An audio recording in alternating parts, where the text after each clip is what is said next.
Ciao, bentornato sul mio canale. Siamo arrivati al 7° episodio di Drums Recording. Oggi ti parlo di 3 tecniche che uso di più per registrare gli overheads. Ma prima, sigla!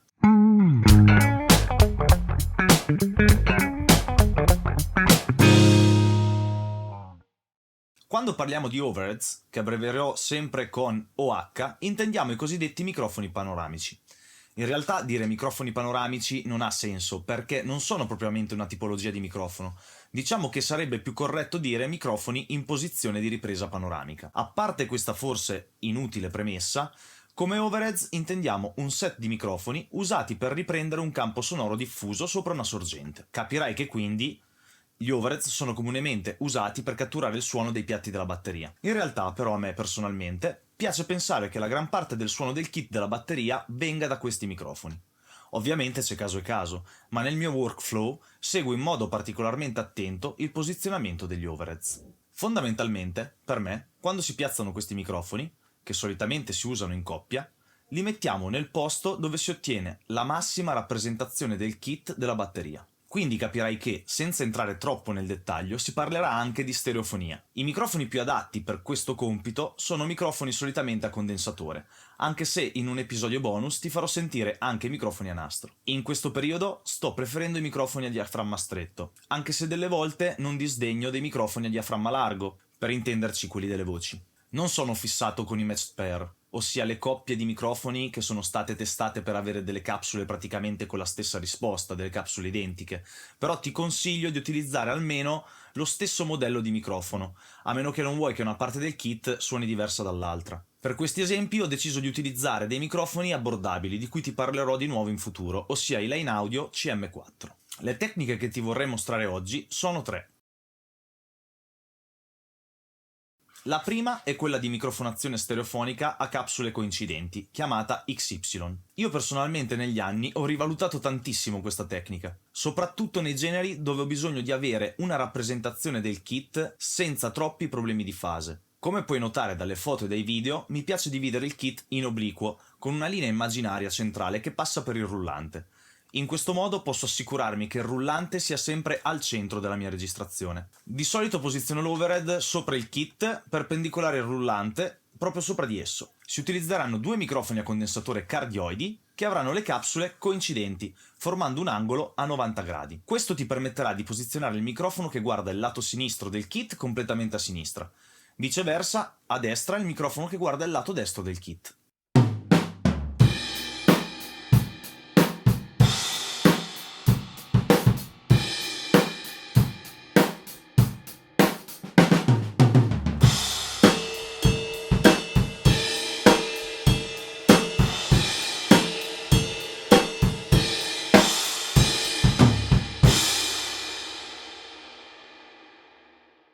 La cosa che mi piace di più di questa tecnica è l'ordine. Non saprei descrivertelo in maniera diversa. Cioè, sento che ogni elemento del kit nel panorama stereo e il bilanciamento di tutto il kit sia molto realistico. Come contro, però, abbiamo che se cerchiamo una batteria bella aperta dal punto di vista stereo, dovremmo essere abbastanza lontani dal kit.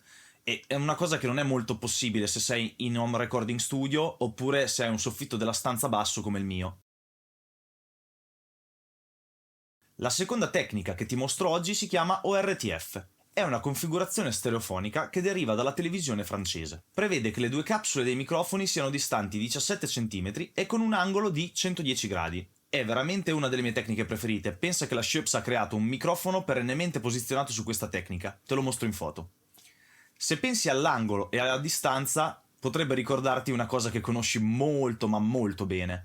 Ti dice niente la distanza delle nostre orecchie e il loro angolo di ripresa? Eh già, questo tipo di microfonazione ci suona molto naturale. Io personalmente li posiziono quasi, dico attenzione quasi, in maniera frontale al drum kit. Mi piace pensare di poter ascoltare la batteria come se fossi all'interno della stanza. Prediligo questo tipo di microfonazione per generi che hanno bisogno di più movimento e per andare comunque sul sicuro a livello di fasi. Ora basta parlare, ascoltiamoli.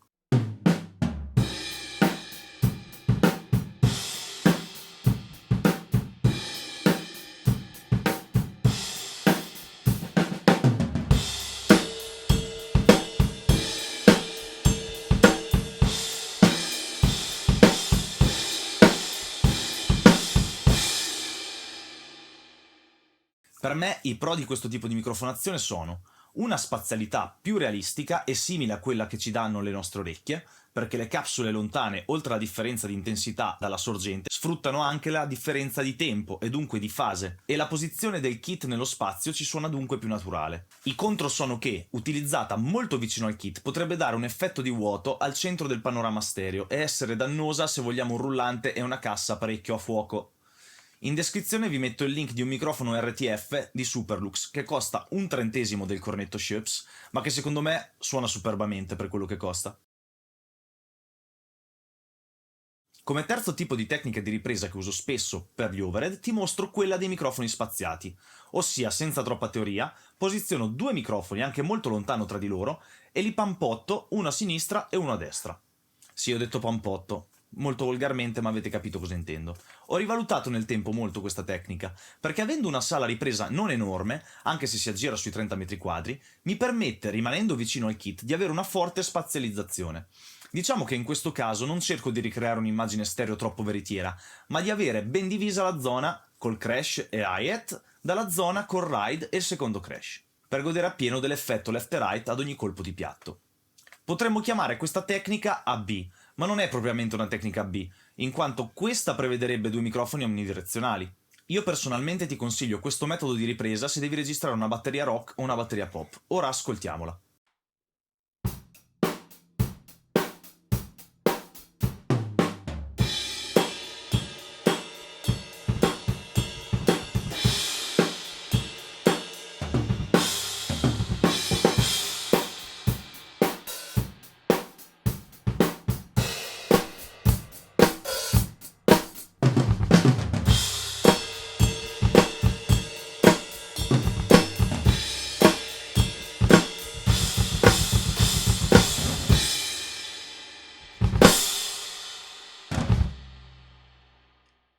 I pro di questa tecnica per me sono la spazializzazione estrema, che, anche se realistica a volte, porta molta attenzione ai piatti e ai fil del drum kit che stiamo registrando. Come contro c'è che le fasi possono andare completamente a caso, allora ti consiglio il metodo che ti mostro in questo video. Così potrai cercare di avere almeno il rullante in fase con entrambi i microfoni. Spero che questo video ti sia stato d'aiuto, grazie di seguirmi e se ti va condividi le tue impressioni con me nei commenti qua sotto. A presto, ciao!